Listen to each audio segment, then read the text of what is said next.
यता पनि पिटिस्यो।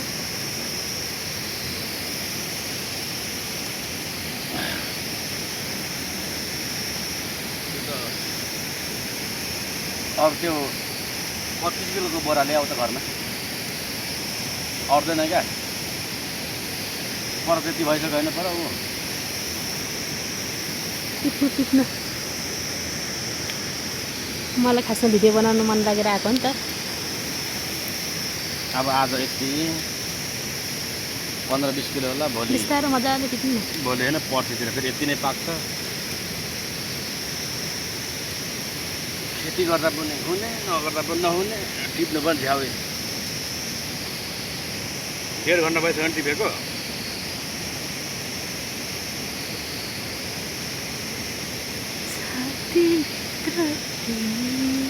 साह्रै ब्रान्डेडै खोर्सानी चाहिँ राम्रो छ जस योपालिको एकदम पिरो चाहिँ मलाई मानेको अनि किरा नलागेको चाहिँ अरू कुरा भन्दा पनि मैले चाहिँ लु तिमी काम साह्रै पाएनौ टिप त के भिडियो बनाइराखेको बेकारमा टिप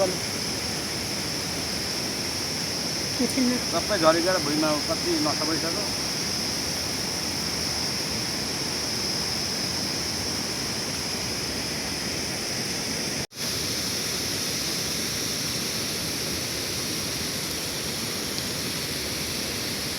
म त खोर्सानी टिप्दैछु यहाँनिर भुसेन्द्रमा टिप्दैछौँ।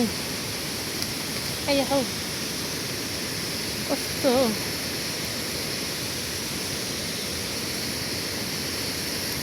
उतापट्टिबाट तान्नुपर्छ मजाले हुन्छ नि।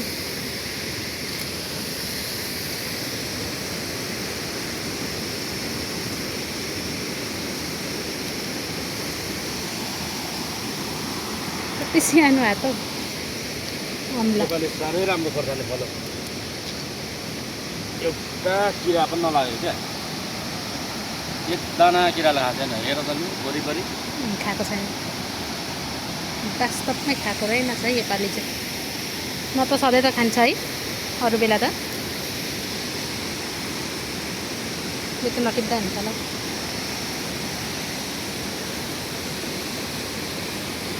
खोला छन न गर्दैछ यो राम्रो हात धोएर मात्रै नानी छुनु नि। फेरि 2-3 चोटि साबुन पानीले नधुइ त जाँदैन भयो यो खोर्सानीको त जातै त्यस्तो हो खोर्सानीको। ल ल ल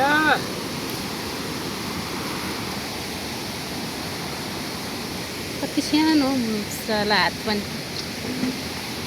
पो ए सुँगुर पो रहेछ। मेरो अर्को फोन भएको भए दामी हुन्थ्यो।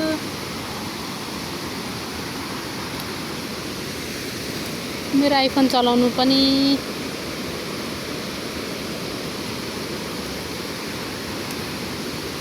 होला जस्तो छैन।